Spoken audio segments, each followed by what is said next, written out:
de la réaction du ministère russe des Affaires étrangères à la trahison de l'Alliance.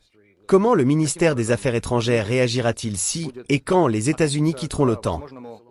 C'est une longue histoire d'illusions, d'espoir, de déception dans un partenariat qui s'est transformé en rivalité, puis en confrontation et en hostilité. Je ne répéterai pas ici l'histoire de la façon dont le secrétaire d'État américain Baker et d'autres ont promis à Gorbatchev que l'OTAN n'avancerait pas d'un pouce vers l'Est. Ils auraient ensuite changé leurs promesses parce que la RDA et la RFA étaient réunies. Cela a été légalement enregistré sur papier. Ils affirment désormais qu'il n'y avait aucune obligation légale de ne pas élargir l'OTAN. Bien sûr, si vous pensez que c'est seulement devant les tribunaux que des obligations légales peuvent être imposées, alors un cadre juridique clair est absolument nécessaire. Mais si vous êtes un homme digne et honorable, alors lorsque vous donnez des assurances politiques, vous êtes obligé de les tenir. Lorsque l'Allemagne a été réunifiée, il s'agissait d'un document juridique. Il était prévu que la RDA deviendrait une partie de la République fédérale d'Allemagne et ferait ainsi partie de l'OTAN. Mais il a été précisé qu'aucune infrastructure de l'Alliance de l'Atlantique Nord ne serait implantée sur l'ancien territoire de la RDA. Ils continuent de le violer aujourd'hui. Ils abritent actuellement des structures de commandement de l'OTAN sur le territoire de l'ancienne RDA, Allemagne de l'Est. Le dirigeant de l'URSS, Gorbatchev, croyait avoir tenu parole. Nous avons vu avec une grande déception l'OTAN admettre pour la première fois l'Allemagne de l'Est dans ses rangs, puis, en 2004, s'élargir encore davantage pour inclure les 3 républiques baltes qui faisaient autrefois partie de l'Union soviétique. Cette expansion s'est ensuite poursuivie, intégrant de plus en plus de pays qui souhaitaient devenir membres de l'Alliance. En 1997, le ministre russe des Affaires étrangères, E.M. Primakov, a proposé d'établir des contacts entre l'OTAN et la Fédération de Russie. L'acte fondateur Russie-OTAN a été adopté, fondé sur l'égalité, le respect mutuel et la coopération dans divers domaines, notamment contre le terrorisme et la migration illégale. C'est sur cette base qu'a été créé le Conseil Russie-OTAN, à travers lequel 80 à 90 projets ont été mis en œuvre chaque année. Il s'agissait notamment d'un programme de coopération sur l'Afghanistan. Les Américains utilisaient des hélicoptères russes, les payaient et nous les entretenions. Les hélicoptères, créés à l'époque soviétique, étaient particulièrement adaptés aux conditions afghanes, pour lutter contre le terrorisme et le trafic de drogue. Mais l'expansion de l'OTAN s'est poursuivie. C'était à l'époque de la présidence de Yeltsin. Primakov a déjà pris le poste de président du gouvernement russe. En 1999, le sommet de l'OSCE a eu lieu à Istanbul. Yeltsin y a pris part. Des réunions ont eu lieu avec ses collègues des États-Unis et des pays européens. Ils ont décidé de dissiper toute crainte concernant l'OTAN et ses projets futurs. Il était nécessaire d'adopter une déclaration politique forte sur l'indivisibilité de la sécurité. C'est ainsi qu'a été adoptée la déclaration d'Istanbul, qui stipule que chaque pays peut choisir ses alliés, mais qu'aucun pays n'a le droit de renforcer sa sécurité au détriment de la sécurité des autres. Et surtout, aucun pays, groupe de pays ou organisation au sein de l'OSCE ne peut prétendre à un rôle dominant. L'OTAN a fait exactement le contraire. Le début d'une opération militaire spéciale, qui, comme l'a déclaré à plusieurs reprises le président Poutine, était une étape forcée, car toutes les autres tentatives et alternatives pour orienter la situation actuelle dans une direction positive avaient échoué.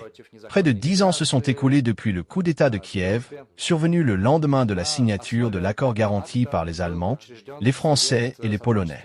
Il a évoqué la nécessité d'organiser des élections générales dans les 5 mois et de former un gouvernement d'unité nationale pendant cette période de transition.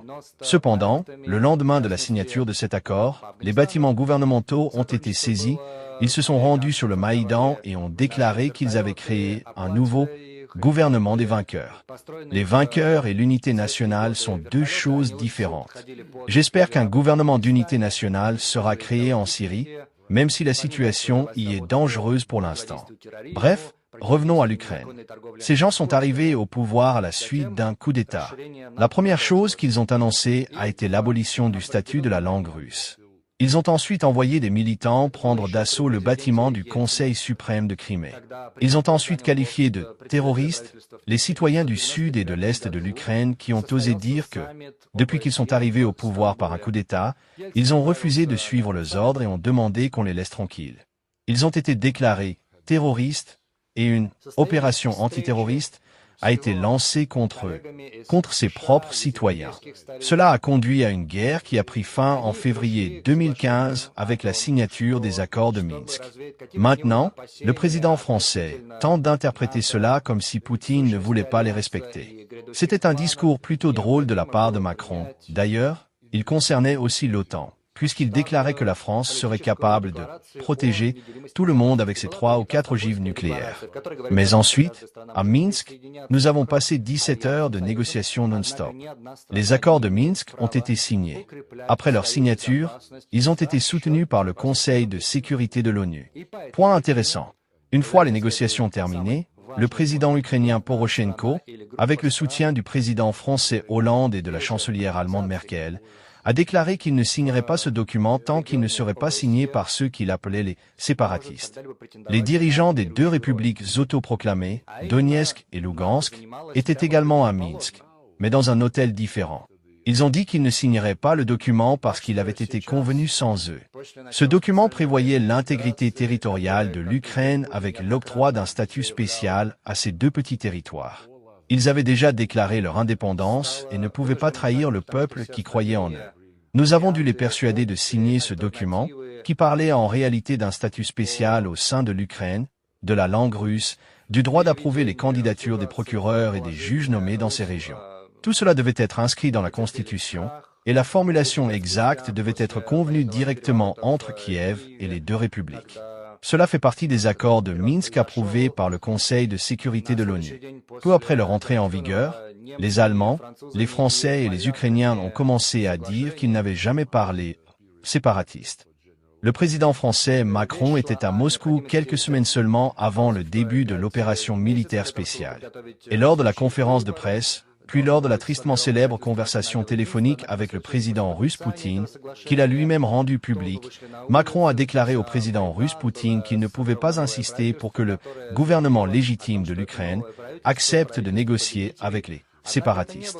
Le président russe a répondu qu'ils étaient arrivés au pouvoir à la suite d'un coup d'État et qu'ils devraient être reconnaissants envers nous tous d'avoir essayé de légitimer d'une manière ou d'une autre toute cette situation et ce pays. Il convient également de rappeler que les accords de Minsk évoquent directement la nécessité d'un dialogue direct avec les dirigeants qu'ils qualifient de séparatistes. La façon dont les Français et les Allemands se sont comportés est honteuse. En fin de compte, ceux qui ont signé au nom de l'Ukraine, de l'Allemagne et de la France, Poroshenko, Merkel et Hollande, ont déclaré dans une interview, déjà à la retraite, qu'ils n'avaient jamais eu l'intention de mettre en œuvre ces accords. Ils avaient juste besoin de gagner du temps pour armer l'Ukraine. L'OTAN a joué un rôle clé dans ce processus Ramstein, mené par les États-Unis sous l'administration Biden. Maintenant, si je comprends bien, les Américains veulent le remettre aux Britanniques. Les Européens ne cessent pas leurs efforts. Au contraire, ils les augmentent et demandent toujours plus de soutien, devenant plus persistants, je dirais même, nerveux. La question de savoir si l'OTAN pourrait survivre sans les États-Unis est née de ces considérations. Je ne pense pas que les Américains quitteront l'OTAN. Au moins, le président américain Trump n'a jamais laissé entendre que cela pourrait arriver. Mais il a déclaré sans détour que si les pays membres de l'OTAN veulent que les États-Unis les protègent et leur donnent des garanties de sécurité, ils devraient payer autant que nécessaire. Il reste à déterminer quelle proportion est nécessaire, 2,5 ou 5%. Il a également déclaré que ceux qui répondent aux critères de la part du PIB devant être versés au budget de l'OTAN recevront des garanties de sécurité de la part des États-Unis. Mais Trump ne veut pas les fournir à l'Ukraine, dirigée par Zelensky. Il a sa propre vision de la situation, qu'il exprime régulièrement et directement.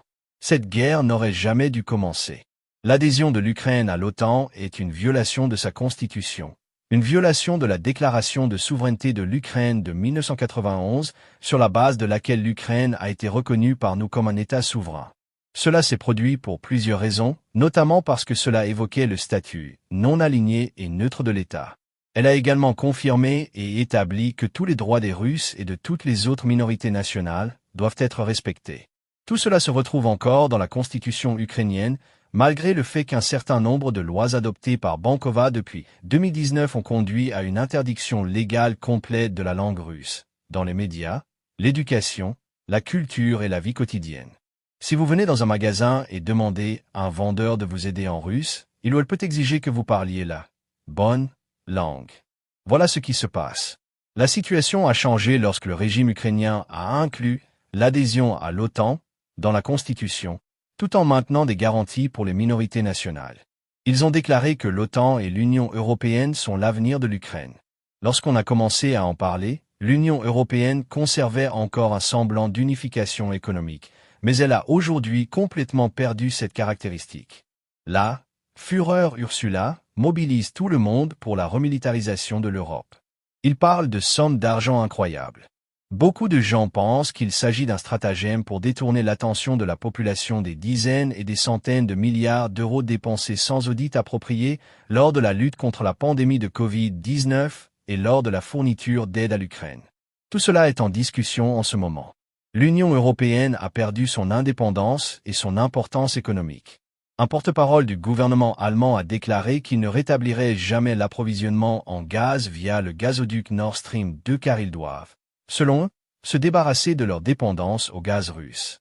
Mais c'était la base de la prospérité de l'économie allemande. Les Allemands paient désormais le gaz 4 à 5 fois plus cher que les industries similaires aux États-Unis. Les entreprises allemandes s'y installent. La désindustrialisation de l'Europe est en cours. Ils sont prêts à sacrifier tout cela juste pour atteindre un objectif idéologique. La victoire sur la Russie sur le champ de bataille. Ils ont parlé de la nécessité d'infliger une défaite stratégique à la Russie.